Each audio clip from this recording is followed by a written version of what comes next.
ठीक है। रामकृपाल जी हमारे साथ मौजूद है, आपको बहुत ध्यान से वो सुन रहे थे, उससे पहले उन्होंने शिवम को भी सुना। रामकृपाल जी क्या ऐड करना चाह रहे हैं आप? प्रधानमंत्री ने जिन बातों का जिक्र किया है और दूसरी तरफ विपक्ष की यह दलील कि हम नेता के नाम पर नहीं, नीतियों के नाम पर, मुद्दों के नाम पर चुनाव लड़ रहे हैं। नेता बाद में डिसाइड हो जाएगा कि कौन बनेगा प्रधानमंत्री।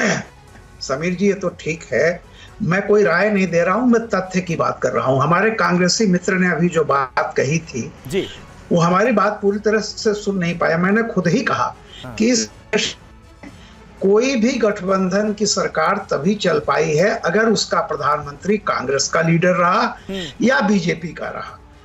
अब आप जिस 2004 की बात कर रहे हैं, याद कीजिए, मैं खुद एक अखबार का संपादक था।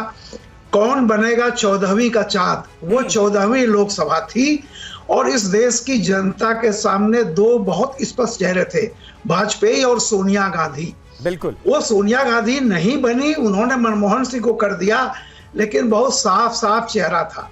और दूसरी बात यह थी कि कांग्रेस करीब करीब 150 के पास थी। इस देश में अगर कोई पार्टी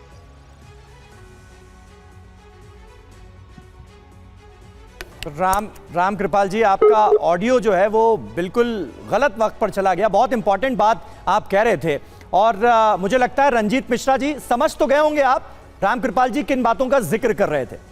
एहसास हो रहा है आपको कि गलतियां कहां हो रही हैं? नहीं समीर जी, इसमें गलतियों की बात ही नहीं है। हाँ। रामकृपाल जी जो इशारा कर रहे हैं वो बिल्कुल स्पष्ट है कि कांग्रेस पार्टी, देखिए कांग्रेस पार्टी तो एक धुरी के रूप में काम करती रही सबको जोड़ने के लिए, तो वो धुरी कांग्रेस को बनना पड़ेगा। और उनका ये एक जो उनकी आशंका है कि कांग्रेस की सीट कम रहने की, तो मैं उनको भी ये आश्वस्त कर दूं कि इस बार कांग्रेस बहुत बेहतर प्रदर्शन करने वाली है। यही सबसे बड़ी उनकी आशंका भी यही है कि क्या कांग्रेस उस स्थिति में आ पाएगी कि वो गठबंधन की धुरी बन पाए। रामकृपाल जी कंप्लीट करें। जी, मैं केवल यही कह रहा था कि मेरा, देखिए, देश के लिए देश की जनता 60% यहाँ युवा है। हाँ। वो कभी किसी ऐसे चीज को वोट नहीं करेंगे साल 2 साल 3 साल या झगड़ा हो,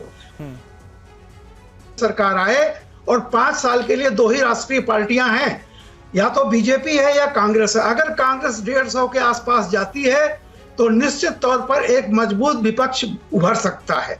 लेकिन अगर वो 3 फिगर में नहीं पहुंचती है, जो कि मुझे अभी जो लग रहा है, मैं केवल एक लाइन आपको बता दूं, बंगाल, बिहार, उत्तर प्रदेश और महाराष्ट्र, ये 4 राज्य मिलकर के 210 सीटें होती हैं। इन 210 सीटों में कांग्रेस इंडिया अलायंस के तहत सिर्फ 43 सीट पे लड़ रही है, बाकी बंगाल में अपने मुद्दे लड़ रही है। लेकिन 210 सीट में आप 43 सीट पर इस गठबंधन के सहारे लड़ रहे हैं, तो कहां से 3 फिगर में आप पहुंच रहे हैं? मुझे तो शंका है। इसलिए मैं कह रहा हूं, अगर कांग्रेस 150 सीट पाती है तो निश्चित तौर पर इस देश में तो रंजीत जी, आप क्या कब तक इंतजार करना होगा ये जानने के लिए कि विपक्ष की ओर से प्रधानमंत्री पद का उम्मीदवार कौन होगा, चेहरा कौन होगा? क्योंकि ये तो क्लियर कर दिया है, रामकृपाल जी भी बात कह रहे हैं कि कांग्रेस के बिना संभव नहीं है। देखिए, रामकृपाल जी के बातों को ही मैं वहीं से आधार लेता हूं कि बहुत सारे ऐसे राज्य हैं, रामकृपाल जी और बाकी लोगों को भी मैं बताना चाहता हूं, जहां कांग्रेस कमजोर रही पिछले 2 चुनावों में। राजस्थान उसमें से है, हरियाणा उसमें से है, हिमाचल है, उत्तराखंड है, दिल्ली है। रंजीत जी, अकेडमिक ज्यादा हो रहा है। राहुल गांधी क्या प्रधानमंत्री पद के उम्मीदवार आपकी नजर में हैं? और अगर हैं तो उन्हें क्यों नहीं घोषित कर देते कि भाई आपके पास नरेंद्र मोदी, हमारे पास राहुल गांधी? जब की राजनीति होती है समीर जी, तो उससे भी है, और इसलिए हम लोगों ने मुद्दों के आधार पर राजनीति की। देश के मुद्दा ये इनका अहंकार है, ये जो 400 का देते हैं ना इनको। ठीक है, ये 400 पार का जो नारा दे रहे हैं वो आप कह रहे हैं कि वो अहंकार है, और जब हम जीत जाएंगे तो डिसाइड कर लेंगे कि कौन बनेगा प्रधानमंत्री।